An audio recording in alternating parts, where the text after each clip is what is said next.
गडहिंग्लजमध्ये गेली 30 वर्ष ग्राहकांच्या पसंतीस उतरलेले gold star watch centre Gadhinglaj. नामांकित कंपन्यांची घड्याळे मिळण्याचे गडहिंग्लज, आजरा आणि चंदगडमधील अधिकृत विक्रेते। सर्व प्रकारची घड्याळे विक्री आणि दुरुस्ती करून मिळण्याचे गडहिंग्लज एसटी स्टँड समोरील ग्राहकांचे विश्वसनीय ठिकाण। लगेचच भेट द्या। एसटी स्टँड समोर गडहिंग्लज। एक वेळ अवश्य भेट द्या। गडहिंग्लज तालुक्यातील हलकर्णी या गावी असणाऱ्या खडी क्रशरच्या धुळीमुळे त्रस्त शेतकऱ्यांनी क्रशरमुळे त्यांना होत असलेल्या पाण्याचा, आरोग्याचा, जनावरांच्या वैरणीचा आणि विविध समस्या प्रांताधिकारी आणि तहसीलदार यांच्या समोर 20 मार्च 2025 रोजी मांडल्या, पण त्यांच्याकडून समाधानकारक उत्तरे किंवा उपाययोजना न झाल्याने खडी क्रशर कायमचे बंद न झाल्यास सर्व शेतकऱ्यांनी जनावरांसहित सामूहिक आत्महत्या करण्याचा इशारा जनगर्जना लाईव्ह द्वारे दिला आहे।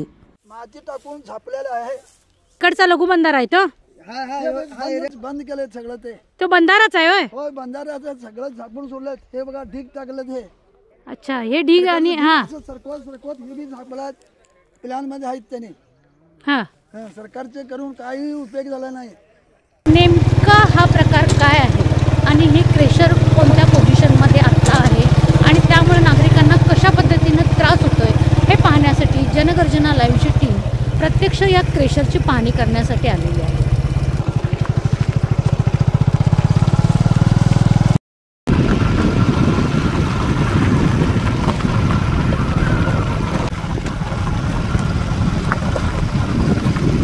लघु बंधारे 4 बंधाऱ्याची निर्मिती 20-25 वर्षापूर्वी केलेली आहे आणि मोठा बंधारा त्याच्या लगतच आहे। 100 फुटाच्या आसपास अंतरावर त्याच्या लगतच हे खडी क्रशरची एक खोरी आहे, त्याच्या लगत ही दुसरी खोरी आहे, त्याच्या लगत तिसरी खोरी आहे, त्याच्या लगत चौथी खोरी आहे। म्हणजे पूर्ण जलसंधारण बांधलेल्या बंधारा लगतच हे खारीची निर्मिती केलेली आहे। त्या खारीमध्ये होणाऱ्या ब्लास्टिंगमुळे त्या बंधाऱ्यामध्ये पाणी चिमणीला पिण्यासुद्धा पाणी शिल्लक राहिलेलं नाही। ॲक्च्युली हे पाणी शेतकऱ्यांच्या जनावरांसाठी किंवा शेतीसाठी उपयुक्त असं पाणी होतं। यांच्या ब्लास्टिंगमुळे इथं पाणी थोडंसं सुद्धा शिल्लक राहिलेलं नाही। म्हणजे सुक्क पडलं हे बंधारे आहेत।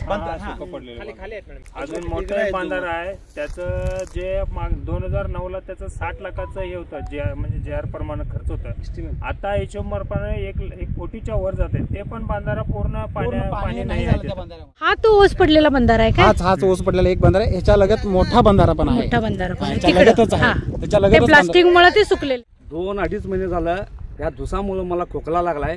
कमीत कमी 25-30 हजार रुपये दवाखान्यात घटलोय, तरी पण अजून खोकला कमी नाही। जिथे आमच्या खाली चिचड असेल ते चिंच ते मातान वगैरे परत दूध चाललंय, परत ते मला जास्ती व्हायलंय। राहायला इथंच आहे जनावरसह, आणि त्याच्यामुळे मी जनावर सुद्धा माझी 4 म्हशी कमी केलो। किती होते आधी तुमच्या? आमच्या आधी 10-11 जनावर होते, आता फक्त त्यातले 6 जनावर। आणि त्यांचं दूध कमी झालंय काय? कसं दूध पण कमी झालंय कचरा। मग त्याचं गेल्या वर्षी माझा एक म्हैस हे दुसाचा चारा खाऊन ती किडनी बाजवून त्याचं लिव्हर बाजवून म्हैस पण एक वाढला 1 लाख रुपयाचं। हाच चारा घालत होता तुम्ही? हाच चारा घालतो, त्याच्याशिवाय चाराच नाही हो आम्हाला। आणि आमची शेती चित असल्यामुळे दुसरीकडे पर्याय नाही, दुसरीकडे विकत घेऊन घातलो म्हटलं तर आम्हाला परवडत नाही। चारा खाणार नाही, धुळा बघा ही वैरण आहे। तुम्ही जनावरांना घालत होता याच्या आधी? ही पूर्णपणे बाद झालेली आहे। 30 ते 40 फुटाच्या अंतरावरच शेतकऱ्याचं स्वतःचं घर आहे। हे घर इथे राहतात आता, आणि याच्या लगतच पूर्ण धनगराची वाडी वस्ती इथं आहे राहायला। त्यामुळे एवढ्या जवळ अंतर असताना अधिकाऱ्यांनी परवानगी ब्लास्टिंगला कशी काय दिली हा खूप मोठा प्रश्न आहे। ब्लास्टिंगमुळे ऑपरेशन होत आहे, त्यांना सारखं ताकीद देऊन बी काय ऐकत नाहीत आमचे। जनावर आमचे नुकसान झाले, 5-6 ढोरं मेले त्या धुळीच्या ह्याच्यामुळं। 5 वर्षाच्या मागे सगळं हे कलेक्टर प्रांत ऑफिसला सगळा अर्ज देऊन सुद्धा बघितलं, कोण दाद दिले नाहीत।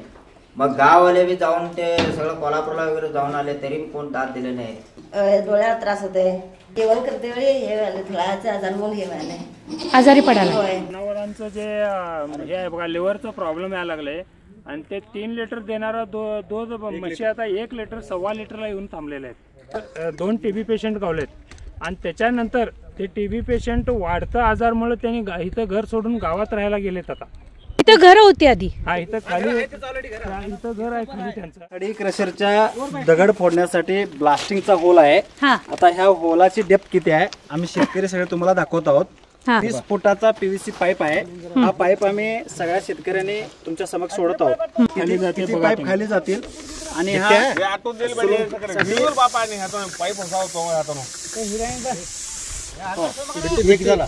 एक पाईप जात आहे. 20 फुटाचा एक पाईप गेला, दुसरा पाईप त्याला जोडून बघा. 20 फुटाचा एक पाईप ऑलरेडी आतमध्ये गेलेला आहे आणि आता दुसरा पाईप जोडतोय. दुसरा पाईप सोडतोय त्याच्यामध्ये दुसरा पाईप सोडतो. 2 पाईप सोडलेत आता तिसरा पाईप सोडतोय. आता हा सोडणारा पाईप 6 होता, 5 पाईप पूर्ण गेलेले आहेत. हा 6वा पाईप जाऊ शकत. 20 फुटाचे 5 पाईप खाली गेलेत आणि आता हा वरती पाईप आहे.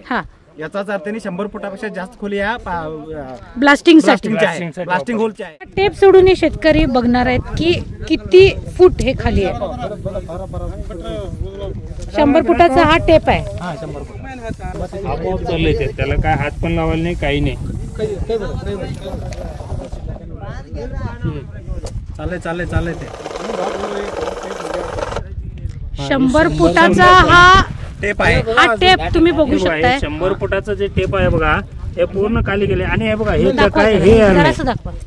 हे बघा 100 फुटाचा हा टेप हा खाली गेलेला आहे आणि अजून सुद्धा खाली टेकलेला नाही. म्हणजे 100 फुटापेक्षा सुद्धा जास्त खोलीचे ब्लास्टिंगचे 15 होल या ब्लास्टिंगच्या खडी क्रेशरवाल्यांनी या ठिकाणी केलेले आढळून येतात. आणि प्रत्यक्ष आपण स्वतः टेप घालून आणि पाईप घालून सुद्धा बघितले.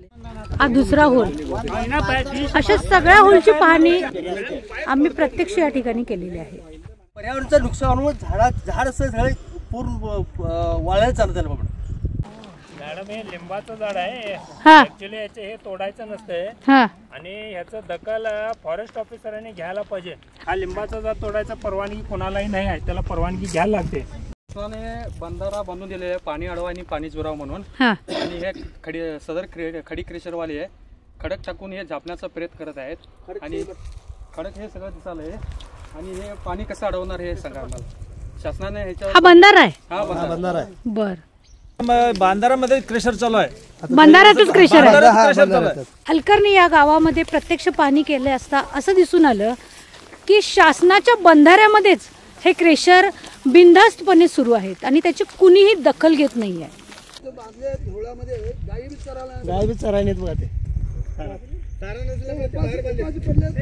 धूळ पडून ते जनावर चारा पण खायला नाही. ते बंधारा असून तरी पण जनावरांनी पाणी नाही काय नाही. ते धुळ्यात काय खाणार बघा. ते काय हालत झाले त्या जनावरांचा.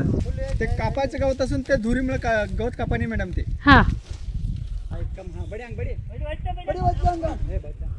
अगदी सहज काठी टाकली तरी एवढी धूळ उठायला लागली. जनावर कसं काय चारा खाणार ते मॅडम. 50-100 एकर तिकडे गवत कापायचं तसंच राहिले.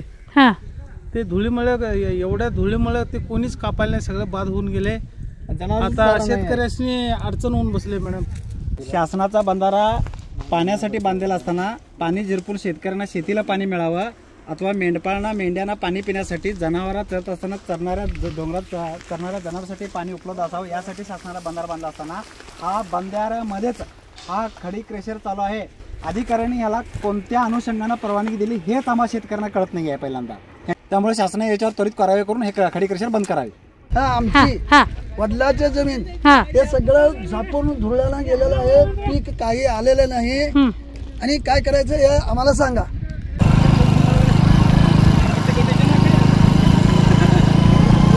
20 तारखेच्या प्रांत साहेबांच्या आणि तहसील साहेबांच्या मीटिंगमध्ये त्यांनी स्पष्टपणे खोटं बोलला. ख्वारीच्या लगत आमचा म्हणजे पत्रे बांधलेले आहेत. आता ताऱ्याचे कुंपण आहे. इथं कुठे ताऱ्याचं कुंपण दिसत नाही आणि पत्र्याचं हे सुद्धा दाखवत नाही. बिनधास्त खुलेआमपणे हे ख्वारी फोडत आहेत. हे करायला लागले ते दाबण्याचा प्रयत्न त्यांचा चालूच आहे, कायमचा आहे. म्हणजे रैतांना तर हे करायचं धूळ टाकायचं ह्याच्यामध्ये आणि प्रशासनाला पण अडचणीत आणायचं. आपलं पैसे छापून याने गलीगच्च होणार आहे त्यांनी लोक.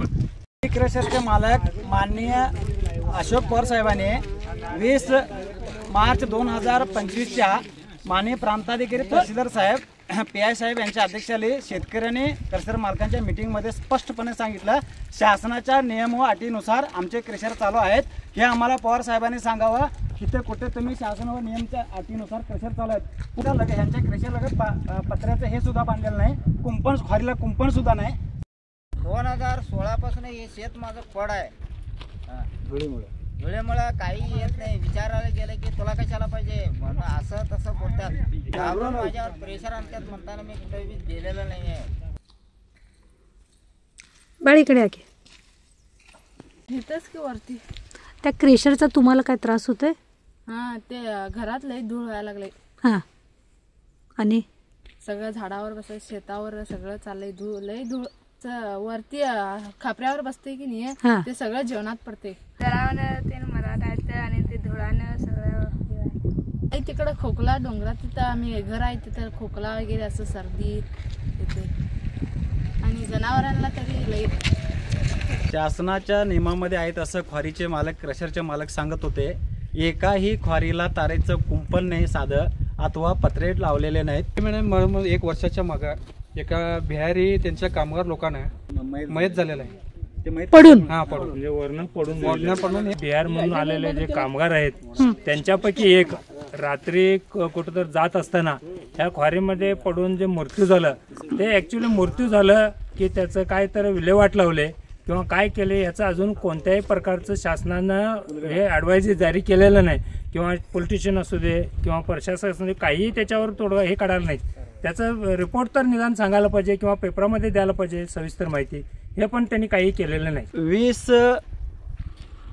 मार्च 2025ला माननीय प्रांताधिकारी यांच्या अध्यक्षतेखाली व तहसीलदार साहेब व PI साहेब यांच्या संयुक्त आणि खडी क्रशर मालक आणि सर्व शेतकरी बैठक बोलावली होती.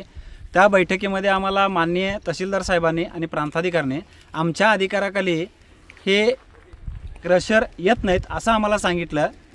मग आम्हाला असं वाटायला लागलं की आम्ही आता सर्व शेतकरी नाईलाजानं शासनाच्या धोरणामुळं आम्ही मरण पत्करलेलं बरं म्हणून आम्ही सामूहिकरित्या एक दिवस या खडी क्रशर ख्वारीमध्ये आत्महत्या करत आहोत. हेच म्हणजे आमचा आता शेवटचा पर्याय आमच्याकडे राहिलेला आहे. हलकर्णी या गावातल्या या शेतकऱ्यांनी आता शेवटचा पर्याय म्हणून सामूहिक आत्महत्या करण्याचा निर्णय घेतलेला आहे. या धुळीमुळं आणि वेगवेगळ्या रोगांमुळं रोज थोडं मरण्यापेक्षा एकदमच मरण पत्करलेलं बरं, अशी व्यथा त्यांनी जनगर्जना लाईव्हशी बोलताना व्यक्त केली. या लोकांची व्यथा बघून शासन यावर कोणता नेमका तोडगा काढतंय हेच पाहणं आता औत्सुक्याचं ठरणार आहे. जनगर्जना लाईव्हसाठी कॅमेरामन जय्यद सय्यदसह लता पालकर, हलकर्णी. ಸರ್ಕಾರ ನ್ಯಾಯ ಕೊಡಲಿ ಇಲ್ಲ ಈ ಥರ ಬಿದ್ದರೆ ಸಾಯ್ತು ಕನ್ಯಾಗ. ಸರ್ಕಾರನ ವಿನಂತಿ करून हात जोडतो, न्याय द्या.